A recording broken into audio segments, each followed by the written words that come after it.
రామచంద్రుడు సుందరవదనుడు.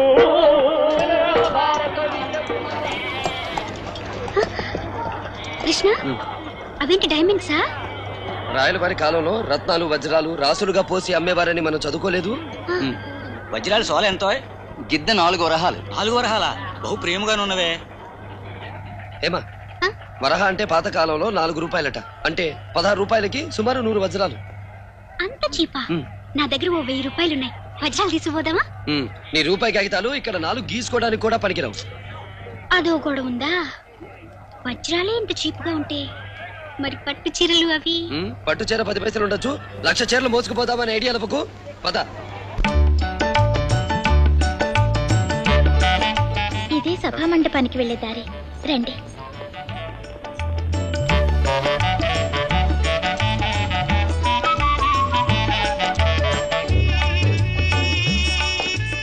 ఎవరబ్బా వీరు? వేషధారణ బహు విచిత్రముగా ఉన్నదే. వేరే గ్రహం నుంచి వచ్చినట్లున్నారు. రాజనర్తకి తన వెంట తీసుకొస్తుందంటే ప్రభువులు వారి బంధువులే అంటారు. నమస్కారం సేనాధిపతి గారు. వీరెవరో పరదేశీయుల వలె ఉన్నారు. వీరు మా అతిథులు. వీరే నన్ను. రాయలవారు వచ్చే వేళైంది. ఆసీనులు కండి. ఆసీనులు కండి.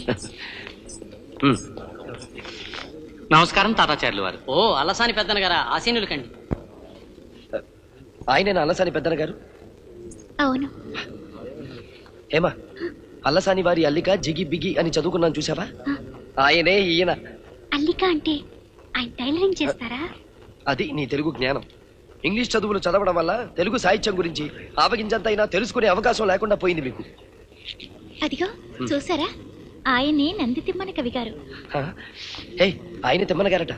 ఆయనే ముక్కు తిమ్మన గారు అని కూడా అంటారు. పారిజాతాపహరణం రాశారే. పారిజాతాపహరణం అంటే పారిజాత అనే అమ్మాయిని కిడ్నాప్ చేసి ఎత్తుకుపోతారా?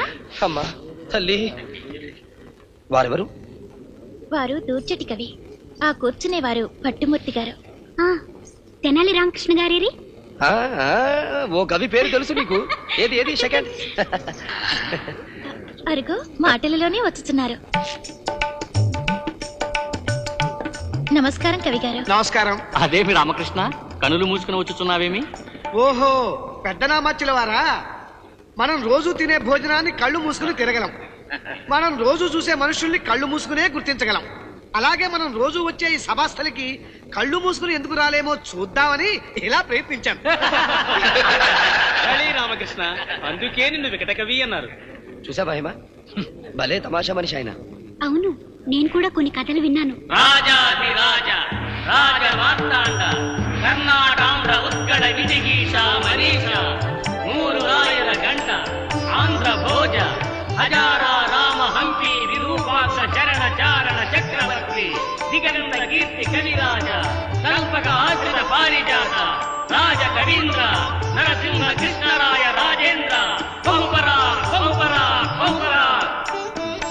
ఆయన మరి వెనకనున్నది ఎవరు? వారే మహామంత్రి తిమ్మరసు గారు.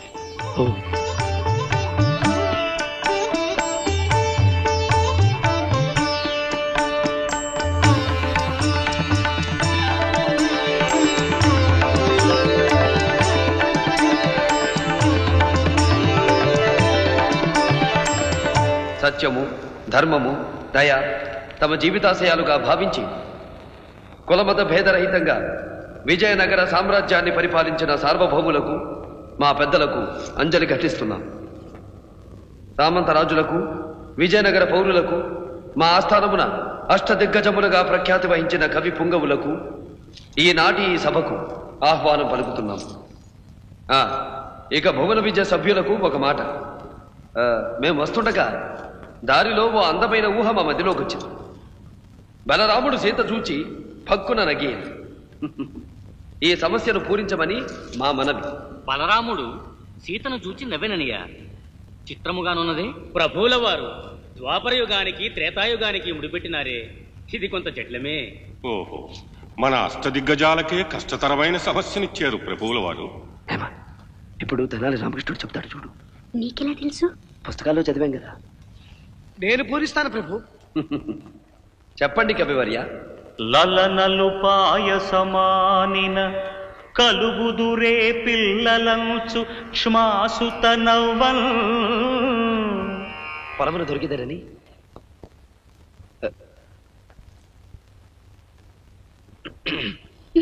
పొలమున దొరికెదరని ధీబలరాముడు సీత జూచి పక్కున నగియం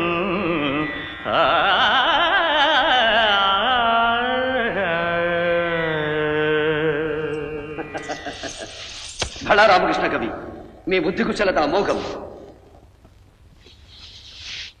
దుర్జటి కవీంద్ర, మీ కృతి నుండి కొత్త పద్యాన్ని వినిపించండి. ఆ కారడవిలో ఏ దిక్కు లేకుండా పడి ఉన్న శివలింగాన్ని తిన్నడు తన పల్లెకు రమ్మని ప్రార్థిస్తూ చురుకు చూపున గాలిన కొరత నురుకు నురుకు జూపుల పుట్టించు నెరుకు వారి మిరుకు వలి గుప్ప పాలిండ్ల మిగురు బోండ్ల సేవకిచ్చెద నీకు విచ్చేయుమయ్యా. స్తుతమతి అయిన ఆంధ్ర కవి ధూర్జటి పల్పులకేలగల్గెను అతులిత మాధురీ మహిమ తెలిసెన్. ఎక్స్క్యూజ్ మీ రామకృష్ణ కవి గారు, మీరు చెప్పబోతున్న పద్యం నాకు తెలుసు. ఎవరు నీవు? నీకు తెలిసినది ఏమి? తెలిసెన్ భువనైక మోహనోద్ధత సుకుమార వార వనితా జనతా ఘనతాపహార సంతత మధురాధరోదిత సుధార సధారల గ్రోలుటల్జుని. అది ఆశ్చర్యంగానున్నదే ప్రభు. ఈ వ్యక్తి పలికిన పద్యంలోని ప్రతి అక్షరం నా మనోఫలకంలో ఉన్నదే. ఆశ్చర్యం, అద్భుతం. ఎవరి పరదేశీయుడు? ప్రభువులకు ప్రణామములు. వీరు కృష్ణకుమారులు, ఆమె హేమలత. అడవిలో దొండగుల బారి నుండి నన్ను కాపాడినారు ప్రభు. ఓ అలాగా. వీరకుమారా, మీరే దేశవాసులు? మాది ఈ దేశమే ప్రభు, ఆంధ్రదేశం. ఆంధ్రదేశమా? మరి నీ వేషభాషలేమో విచిత్రముగానున్నవి. అదీగాక నేను చెప్పాలనుకున్నది ముందే నీవు చెప్పితివి. అదెలా? ఈ సీన్ నేను తెనాలి రామకృష్ణ సినిమాను చూశాను కవి గారు. సినిమానా? సినిమానా? విఎస్ రంగా గారి డైరెక్షన్ లో విక్రమ్ ప్రొడక్షన్స్ వారు తీసిన సినిమా అది. టైటిల్ తెనాలి రామకృష్ణ. అందులో మీ పాత్ర అక్కినేని నాగేశ్వరరావు గారు వేశారు. ఆయన్ని చూసి రామకృష్ణ కవి అంత అందంగా ఉంటాడనుకున్నాను. కానీ మిమ్మల్ని చూశాక అలా అనిపించడం లేదు. ఈ మధ్య కాస్త పొట్ట పెంచి పొట్టైనట్టున్నారు. నీ మాటలు లవలేశమైన అర్థం కావటం లేదు బాలక. ఒక్క పొట్టి పొట్ట తప్ప. కుమారా, మా రామకృష్ణ కవి గారు చెప్పదలుచుకున్నది మీరు ముందుగానే చెప్పగలిగారు. ఈ విద్య మీకు ఎలా వచ్చింది? ఇందులో పెద్ద విజయం లేదు సార్. మహారాజా, మీ భవిష్యత్తు కాలం మాకు వర్తమాన కాలం. మేము భవిష్యత్తు నుంచి వచ్చిన వాళ్ళు. అంటే మేము 20వ శతాబ్దం వాళ్ళు. మీకంటే 500 సంవత్సరాల ముందు వాళ్ళు. అందుకే మీ విషయాలన్నీ మాకు తెలుసు. వీరి నాన్నగారు కాలంలో ప్రయాణం చేసే యంత్రాన్ని కనిపెట్టారు. అదెక్కి మేము మీ కాలానికి రావడం తటస్థించింది. కుమారా, మీ మాటలు వింటుంటే నిజమనే అనిపిస్తున్నది, కానీ నమ్మశక్యము కాకున్నది. సమయం ఉన్నప్పుడు మీకు వివరంగా అన్ని నేనే చెప్తాను ప్రభు. సరే.